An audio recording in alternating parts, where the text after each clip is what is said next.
All right, hello and welcome everybody to according to Andrew number 78, the end of the state, China's one-child policy, and maybe some other stuff.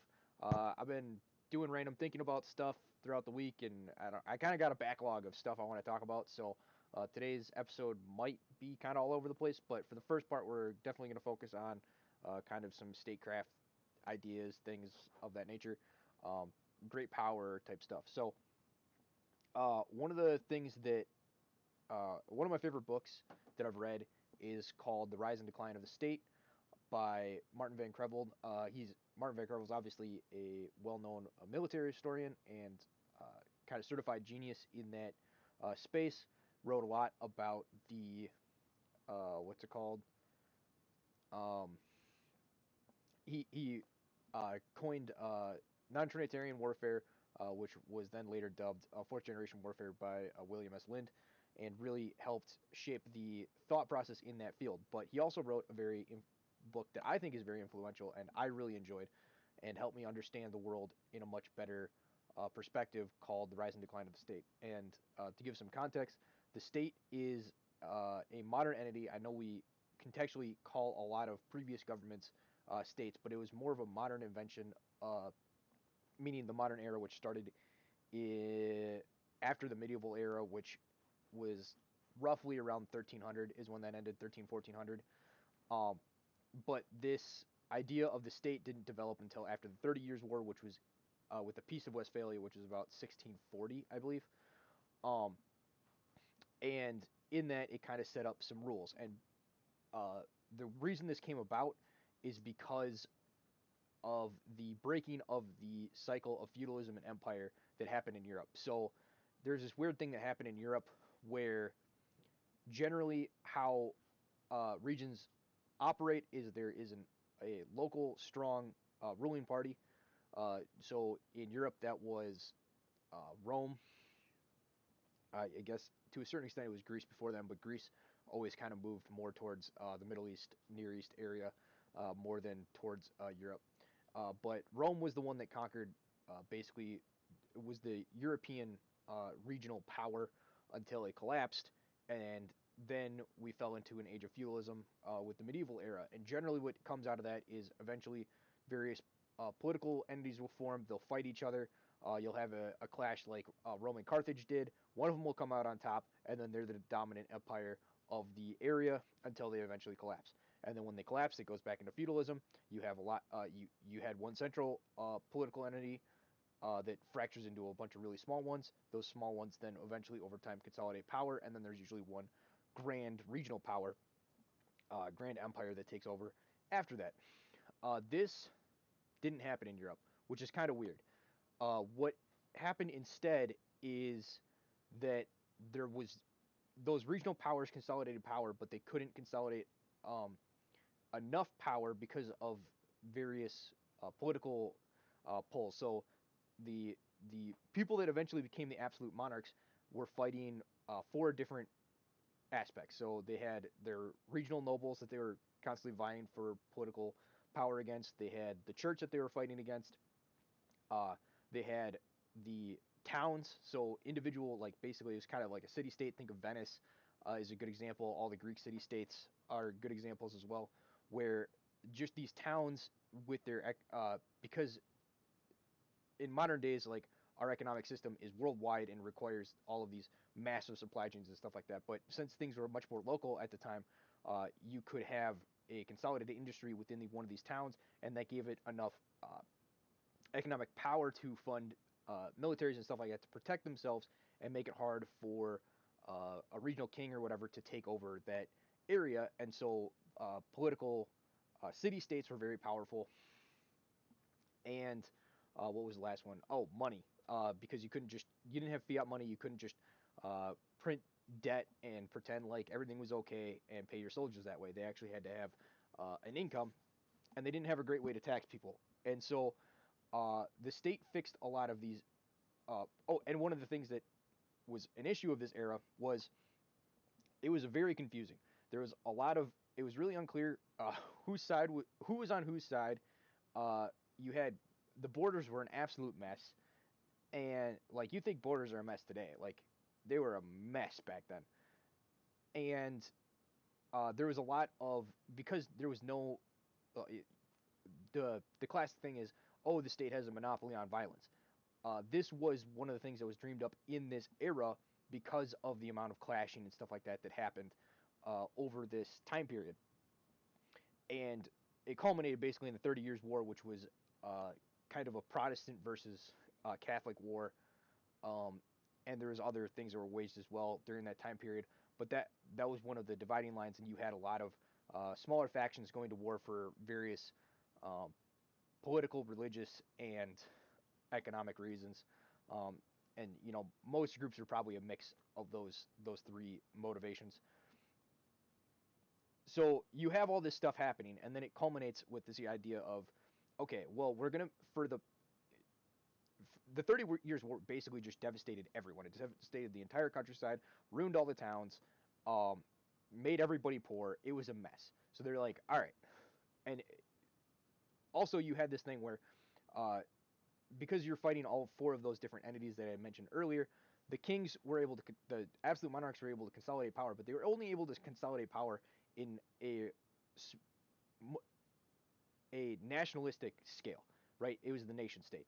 So, the French king could basically control all of the people that are nominally French. And what does it mean to be French and how that developed over the years are interesting questions and something I'm still kind of working out in my head. Uh, but in general, those people kind of shared a tradition and a history. Uh, Same with the Germanic people, though they took till like 1870 to combine. But you still had all the Germanic states. They had roots back to the Holy Roman Empire and being a united group under that. Uh, you have Italy, which actually still remains a fractured area. Spain, and so basically, oh, England. The two big ones are England and France.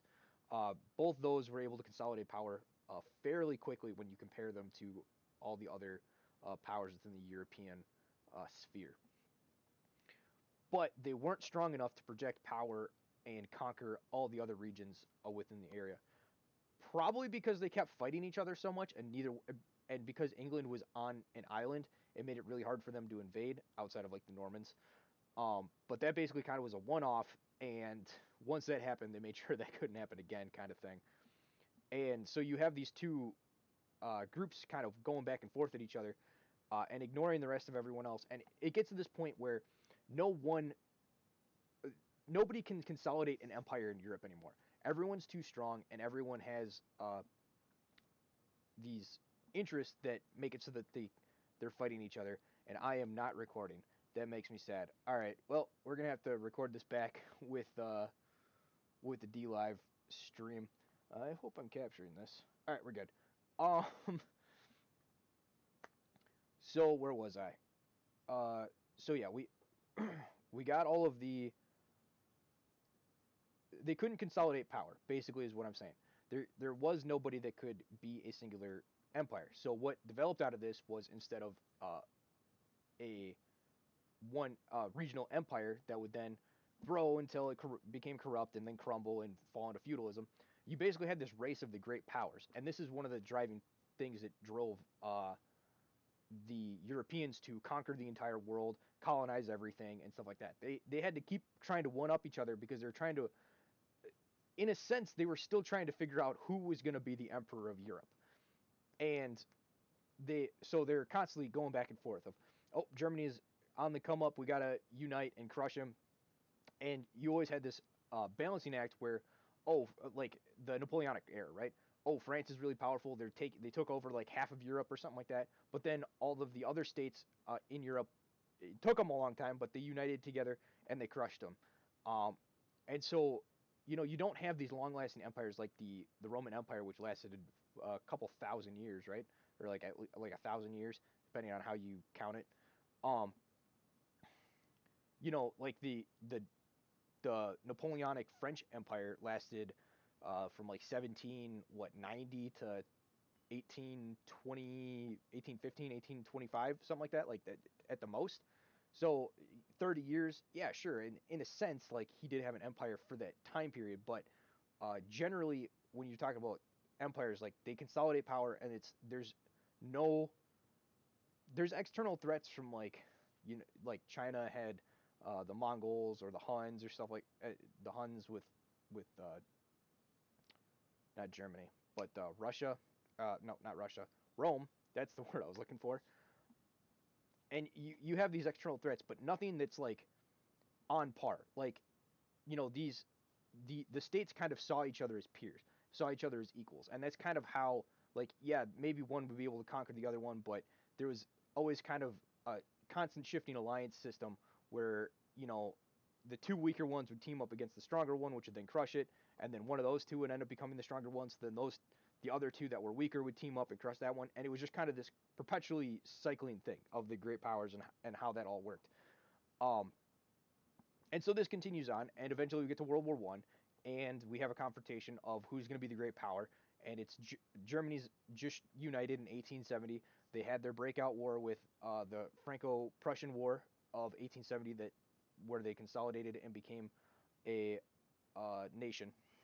And then they wanted to prove their stuff. They wanted to say, all right, England, we're better than you. We're better than Russia. We're better than everybody on Europe. We want to be the preeminent world power. We want to be the great power of Europe. And they had a war, and because America came in, they lost.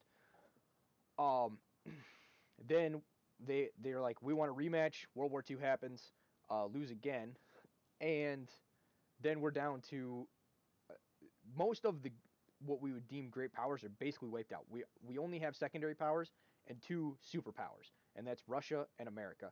And then we shift the stage from Europe, and obviously in World War One, World War Two, this and through the colonial era, the stage had been shifted more and more outside of Europe to uh, the overall globe. But the primary warfighting and the theaters that were of the most importance um, during, like, for the Europeans were still in Europe, right? Like, they might have been fighting in other areas of the globe, but they were still focused there. America was a little different because they were split between the fighting the Japanese and fighting the Germans. But the Europeans were just focused on Germany. I mean, even Britain, who had a colonial empire that was all over and a bunch into Asia and stuff like that, just literally ignored it and just let the Japanese have it. Um, so we get this whole war that goes on between this Cold War between Russia and America, and eventually America comes out on top. And this event might be the thing that breaks the whole cycle. So uh, basically, we had a system where things went from empire to feudalism, and it generally oscillated between those two things. You look at most places in history. China's a primo example of this. Um, India, I believe, a similar thing happened. The Middle East, this happened all the time. You'd have one empire rise up, collapse, new one take over, collapse. Um, and then in Europe, you have Rome, and that's kind of about it. Greece, kind of, but I kind of lump Greece in with the Middle East empires. Um, so you have Rome, they collapse, and then you have this state um, system rise up, and then I think this state system got broken when America became the sole superpower, because now you have one empire that basically America is the world empire, right? They they rule through this weird way of like the UN Council and the IDF and the monetary or the International Monetary Fund or whatever, IMF. Um, did I say IDF? That's the Israeli Defense Forces, isn't it? Anyway, I'm talking about the monetary fund stuff. They have all of these international things that are really they're the only reason they function is because they're backed by the force of the U.S. government, right? So in actuality, they're puppets for America, and they don't always work in America's interest because you got to pretend like uh, you care about the world when you're running a world empire. Okay, fine. Um, but it has kind of gotten to that point where this American empire seems to maybe have broken the state system, and now we will be going back to an era where it goes empire to feudal, and kind of starts oscillating back in that forth in that, and maybe when we get to that part, instead of like a global empire like America has, it'll collapse back into more local areas, or it will now be a um, realm-wide event, right? where the next, like, China's kind of uh, plans to be the next superpower. So they're when they become the superpower, they will be the, if they're going to be an empire, they have to be a world-spanning empire, and that's kind of uh, how it works, right? Maybe they won't. China generally doesn't have those ambitions, so maybe we will slide back towards more of a statist uh, system with that, but it kind of remains to be seen. So um,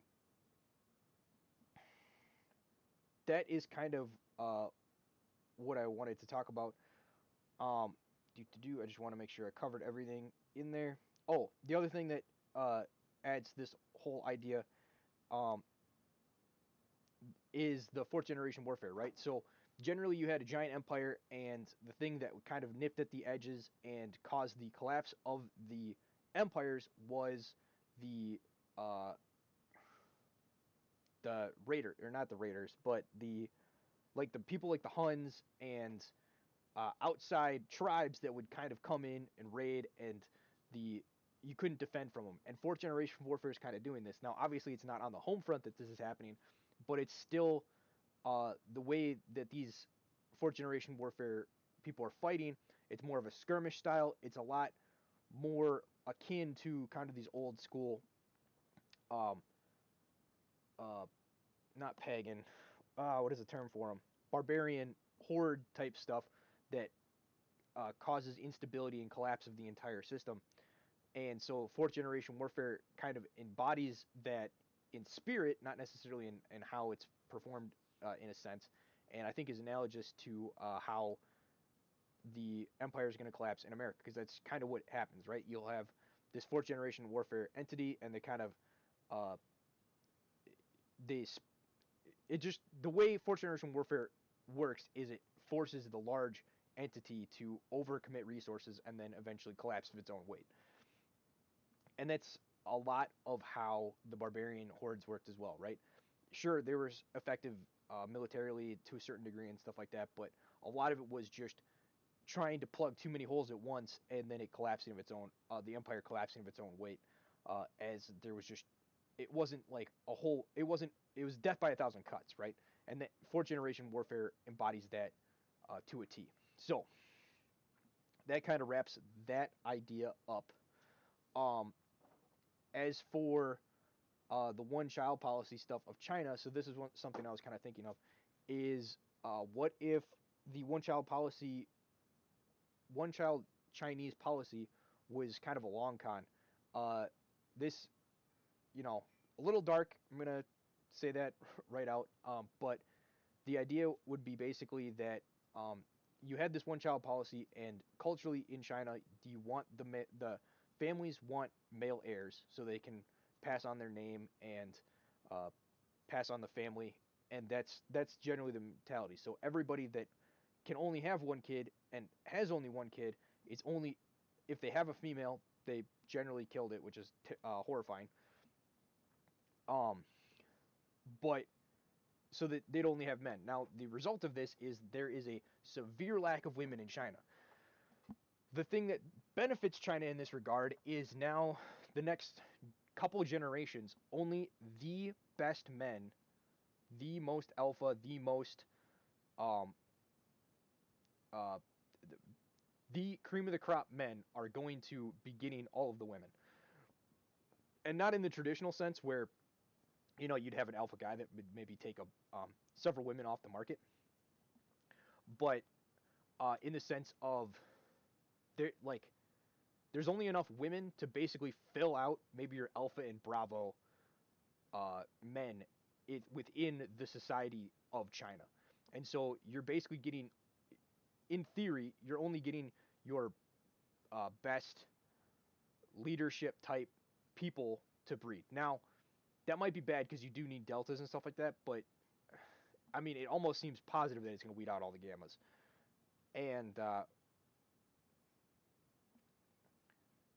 And yeah, so we'll see. And then in like 2 generations after that, you might end up having. It could be a victory defeats you, where um, they don't follow in their father's footsteps, and they're maybe not as good of parents or whatever. I don't know. All that stuff could happen, but um, you know, having these high quality men be the only one that's kind of breeding and bringing in the next generation could create a absolute um, dominant group of men to lead China in the next century. And one of the side effects is you could the women could basically be kind of let off the chain, as it were, as in turn of phrase, where they have so many options that they don't have to be uh, at, what is it, like the desert rose idea, right? Which was a thing where some super ugly whale of a woman or whatever in a military base, because she's the only woman, is seen as like the most beautiful thing ever. So you can have, and then so therefore you have like the cream of the crop super alpha men or whatever going after this person that they wouldn't even think twice of looking at if they were in America, basically back home. Uh, that same thing could happen with these women, but I think it's mitigated a little bit by the overall customs of China, where women are generally more differential to the men in that society and stuff like that. And so I think the chance of that happening, I'm sure it'll happen to a certain degree, but I think a lot of cultural norms are going to mitigate some of the worst aspects of it.